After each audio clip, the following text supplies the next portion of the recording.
Assalamualaikum warahmatullahi wabarakatuh. Ya, salam pengadaan bagi rekan-rekan penggiat pengadaan barang dan jasa dimanapun Anda berada ya. Kita masih dalam subtema pembahasan di Permen PU PR nomor 14 tahun 2020 ya, yang mana sebelumnya kita juga membahas tentang subtema-subtema tertentu ya. Ini adalah perihal lanjutannya, dan kali ini kita akan mencoba membahas tentang metode pelaksanaan di paket pekerjaan konstruksi ya. Dulu di Permen PU 7 tahun 2019 selalunya PPK menetapkan ya metode pelaksanaan pekerjaan, dan metode pelaksanaan ini dikompetisikan di dalam penilaian paket ataupun penilaian dari pelaku usaha. Oleh karena itu Pokja melakukan penilaiannya. Nah, di dalam Permen PU nomor 14 tahun 2020 ya, tentunya ada perubahan ya terhadap metode pelaksanaan ini ya. Metode pelaksanaan tidak lagi dikompetisikan ya pada paket usaha kecil ya. Yang dinilai hanya pada saat metode pelaksanaan hanya untuk pekerjaan yang bersifat kompleks ya. Jadi di sini kata-katanya bersifat kompleks dan atau pekerjaan yang diperuntukkan bagi kualifikasi usaha besar. Jadi bagi rekan-rekan pelaku usaha ya, kalau misalnya kegiatan kita nanti akan bersifat kompleks ataupun pekerjaan diperuntukkan untuk bagi kualifikasi usaha besar, maka metode pelaksanaan ini akan dinilai oleh Pokja pemilihan, dan tentunya PPK juga menetapkan ini ya metode pelaksanaannya. Dan kita akan coba membahas juga tentang persyaratan utama ya, peralatan utama. Nah, peralatan utama pada paket pekerjaan konstruksi ya, kita juga mensyaratkannya di dokumen teknis ya. Tadi metode pelaksanaan juga di dokumen teknis ya. Yang untuk di paket pekerjaan konstruksi ini ya, peralatan utama ditetapkan oleh PPK juga. Nah, di dalam melaksanakan review ya antara PPK dengan Pokja ya, nanti akan mendapat juga input ya dari Pokja pemilihan, tetapi tetap balik lagi kepada fungsinya masing-masing. Tusinya masing-masing, tusi PPK adalah menetapkan dokumen teknis ya, yang menjadi acuan bagi rekan-rekan Pokja dalam melaksanakan penilaian terhadap dokumen penawaran ya.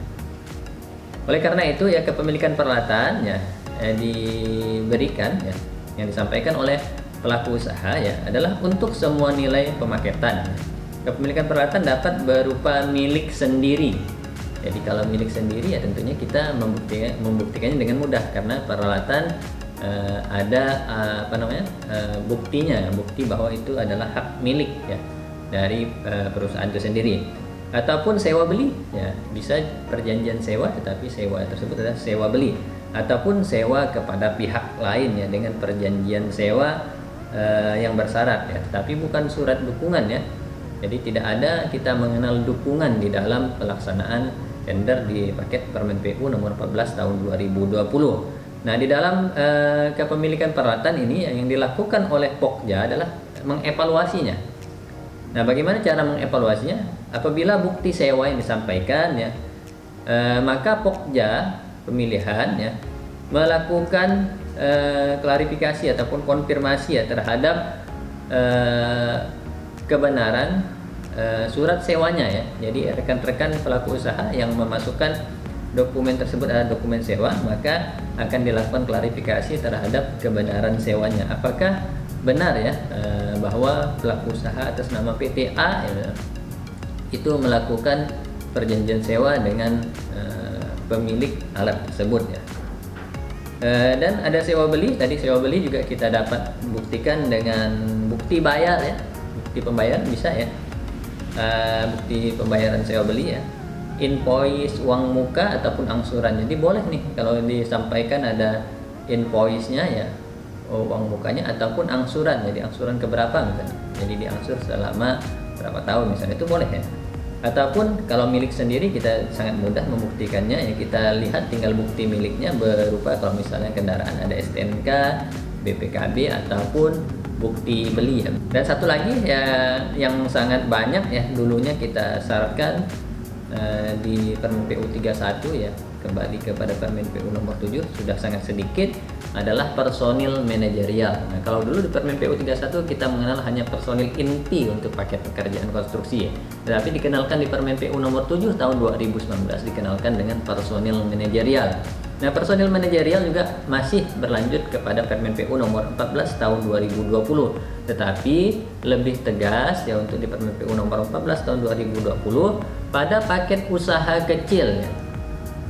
Paket usaha kecil yang nilainya 2,5 miliar ke bawah nanti ya hanya disyaratkan untuk personil manajerialnya adalah pelaksana dan ahli ataupun petugas K3. Jadi kita hanya mensyaratkan 2 saja ya untuk personil manajerial. Namanya juga manajer ya. Kalau manajer ya jumlahnya sedikit, bukan pekerja ya.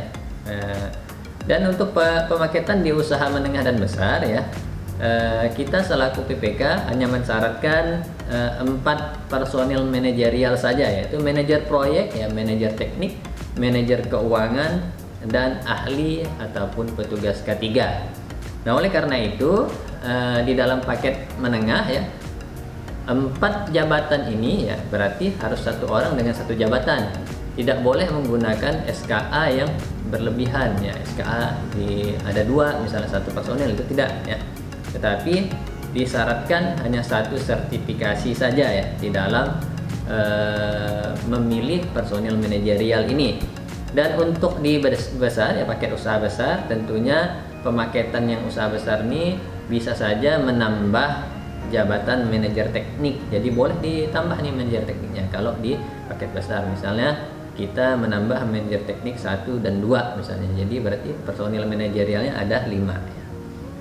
Dan kompetensinya tidak mensyaratkan tingkat pendidikan ya dan jurusan. Jadi ini sudah diatur tersendiri ya di SE 08 tahun 2017 SE LPJK ya.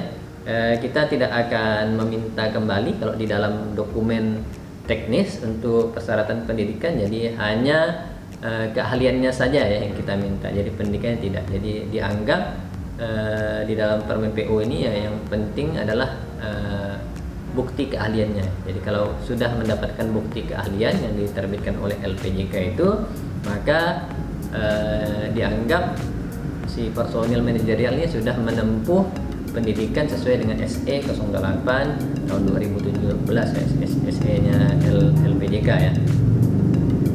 Dan pengalaman kerja yang dihitung adalah pengalaman yang sesuai dengan keahlian atau keterampilan yang disyaratkan. Jadi sesuaikan ya dengan pengalamannya ya. Misalnya diminta, nanti akan kita lihat selaku Pokja ya apakah sesuai dengan pengalaman yang disyaratkan.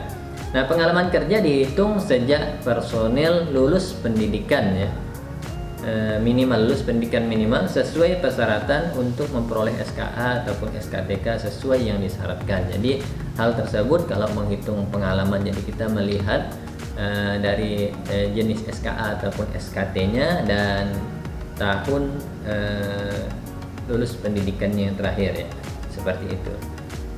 Saya rasa itu terlebih dahulu untuk kita bahas di dalam subtema Permen PU PR 14 tahun 2020. Jadi kita membahas tentang personil manajerial ya, ada persyaratan utama dan metode pelaksanaan.